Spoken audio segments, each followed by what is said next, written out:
Hey everybody, it is the black and white. The first, this is going to be the first episode, the first real episode for the black and white. And today's guest is Annaliese Rogers. Annaliese is a senior at Perkins High School.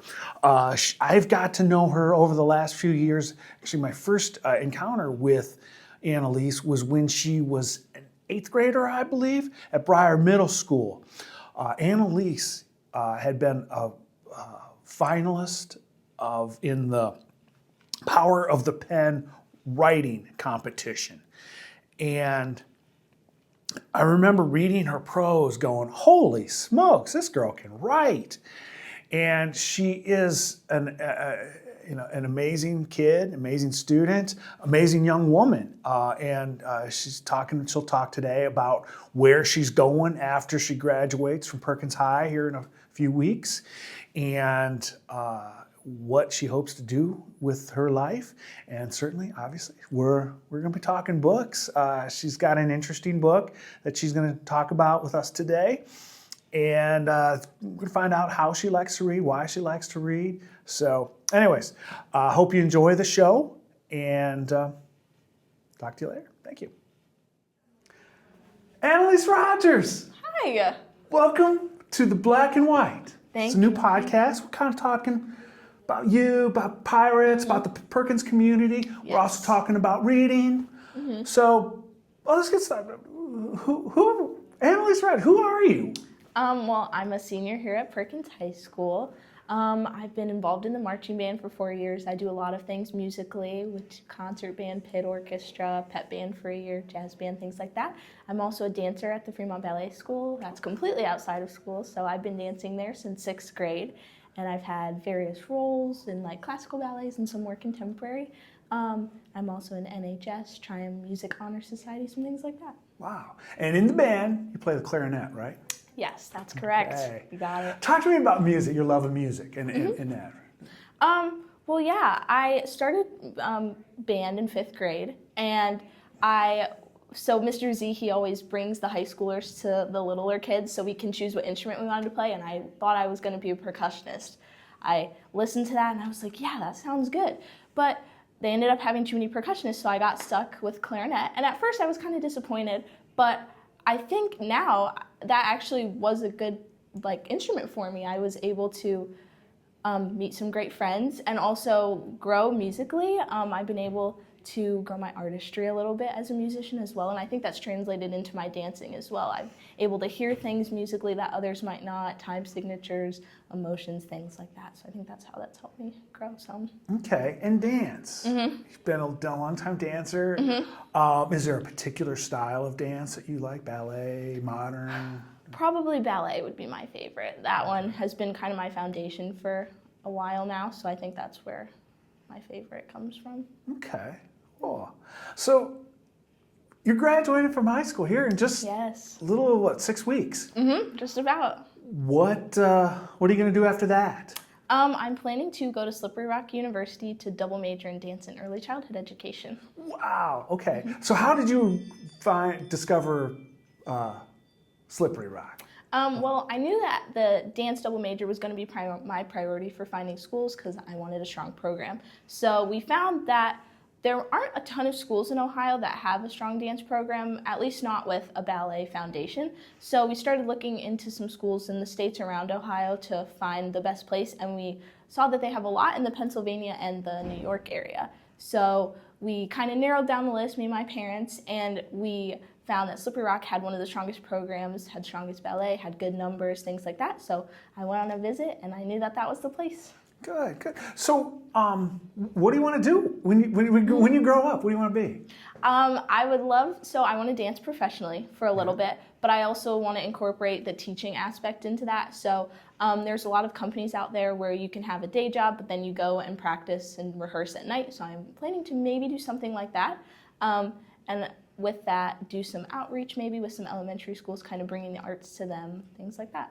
Okay. I want to ask a big, deep question here, if you will. Yeah.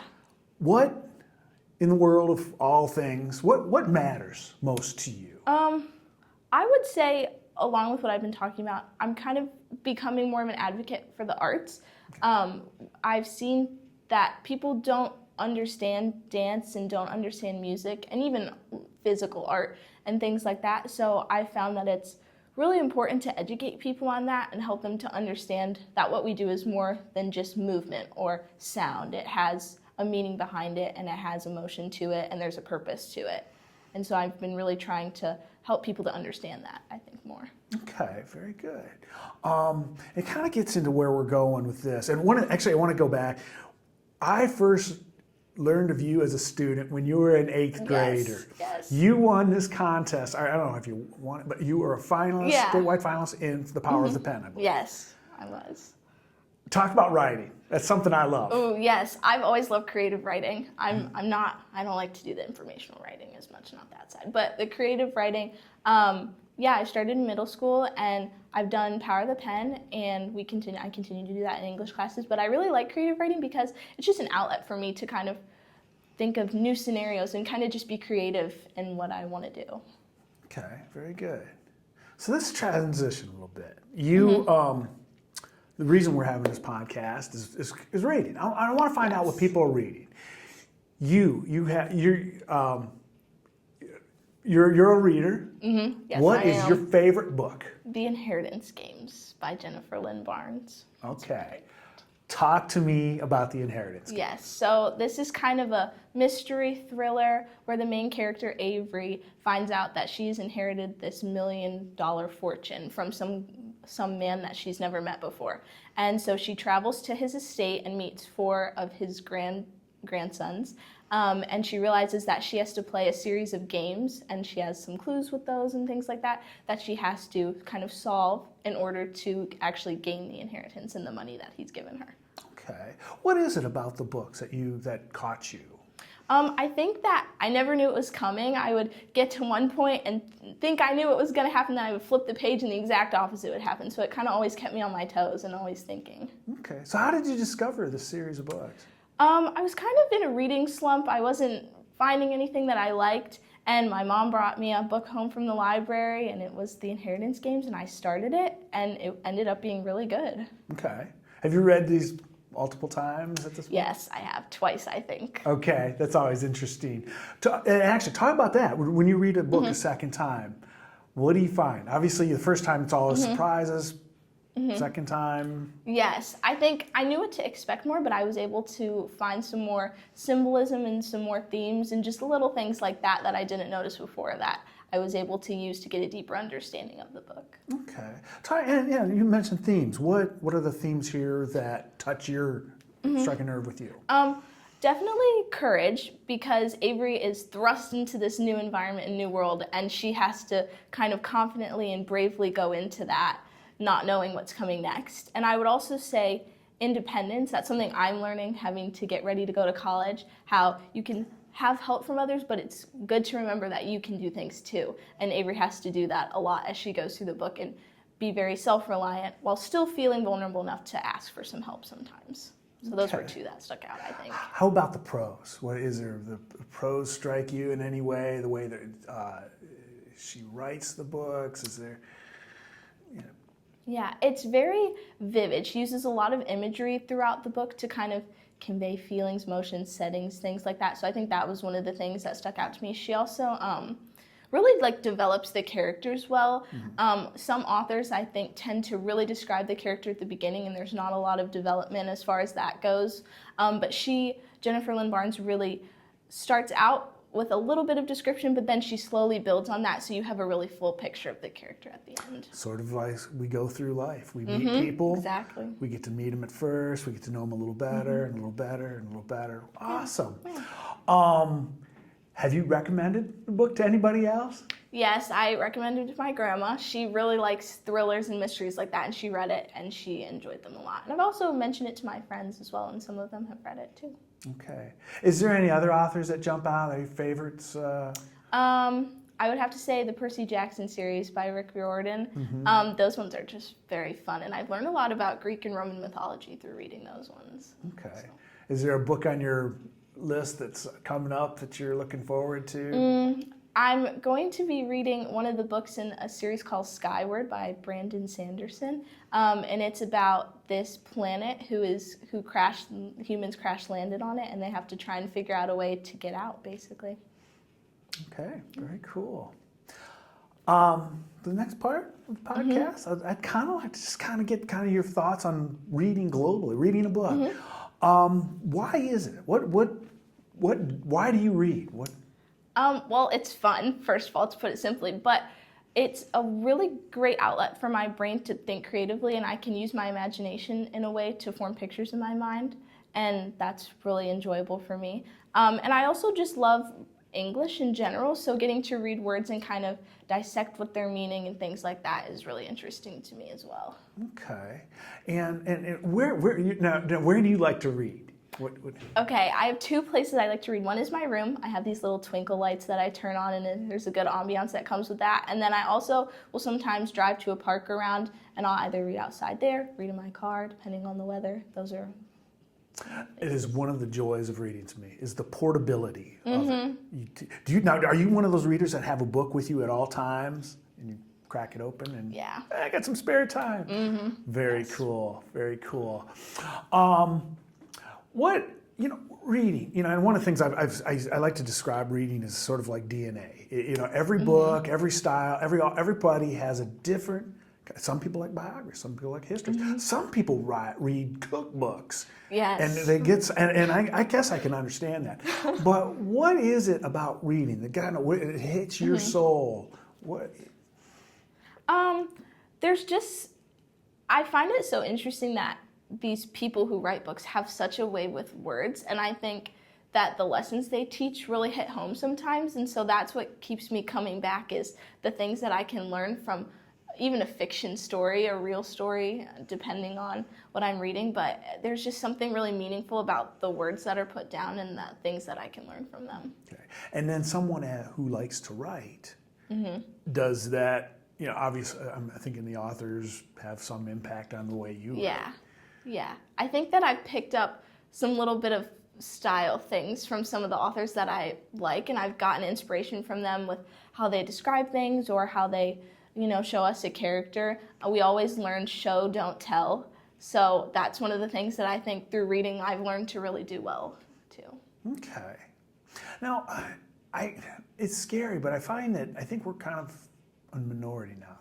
People aren't reading like they used to when I was a kid, and what do you think we need to do to inspire people to read more? Open books. Yeah, I think reading can seem kind of daunting for a lot of people. I mean, a lot of times reading in school, whether you're an elementary student, a high school student, college even, you're given this big book that seems like a lot. So I think that, especially for outside reading, we need to be giving some more manageable size books on topics that really interest someone. Because if I'm getting a book about growing things, being a gardener, that's not something that's going to interest me. So I'm not going to want to read that. Right. And sometimes it's hard with older books as well. Sometimes the wording can be a little difficult. So sometimes it's easier to start with a smaller, more manageable book in order to start growing that love. Yeah. I remember when I was in high school being forced to read the classics, The Grapes of Wrath. I think we had 1984, which I just hated then. But then I got into college and I loved it. Right. But there are these books that are really heady, and they're required readings, whatever. Right. But then in college I discovered, there's all these other books, and I love comedies. I love a book that makes me laugh. Yes. And having that available, and you realize, there's so many different kinds of books. I think that helps. Yeah, definitely. Okay. And igniting the passion for everyone. If you can, go out and, what do you think we can do to, sort of help people rediscover the joy of reading? Well, I think that a lot starts at a young age, making sure that you're telling stories and you're encouraging books being in the household, and just talking in general will help to start that passion from a younger age. But I think for those who maybe are trying to regain it, Sometimes it helps I enjoy hearing recommendations of books. That helps me to find something that piques my interest a little bit, and getting recommendations from friends always helps. And sometimes, the friend thing helps to give me just a little push to maybe read something that's a little outside my comfort zone that I end up really liking. So I think that can help bring the passion back as well. Okay. Now, did your parents, as a youngster, encourage you to read, or did you see your mom and dad reading and your grandma reading? And yeah, and my mom, she's a librarian, so I grew up with books all the time, and my dad was always reading. So books have always been a part of my life. I have this big bookshelf with childhood books that I've been growing my collection for. So, awesome. Yeah. We got to talk about your books. Where do you get are you a library goer? Do you get books for gifts? Do you buy books? It's a good question. If I really like the book, I will buy it because I want to have a copy for myself in case I want to read it again. Yes, exactly. But then if I'm just trying out books, I tend to be more of a library goer then. Okay. Yeah. How often do you need to run down to the Sandusky Library? Not too often because my mom will bring me things sometimes, but I do go down occasionally to get my own look at the lay of the land. Okay, very good. Annaliese, I want to say thank you Yeah. for taking some time out of your busy schedule. I wish you the very best at Slippery Rock in your last few weeks of school, and keep reading. Yeah. Send me some recommendations. I will for sure. Thank you. Very good. Yeah. Cool. Okay. Hey, thank you, everybody. Thank you for listening to the show. Hope you found Annaliese inspiring. I think she's going to do very well at Slippery Rock. That is an awesome institution, and I think she's going to have a wonderful career ahead of her. And I hope she stays in touch with us because she's someone who's also inspiring. So anyways, thank you for tuning in. Later this week, I'm going to have another podcast. We're going to have a trio of podcasts this week. The second installment is with a young man, recent graduate, Adam West. And he has a good story to tell as well. So stay tuned for that. Thank you so much. Go Pirates.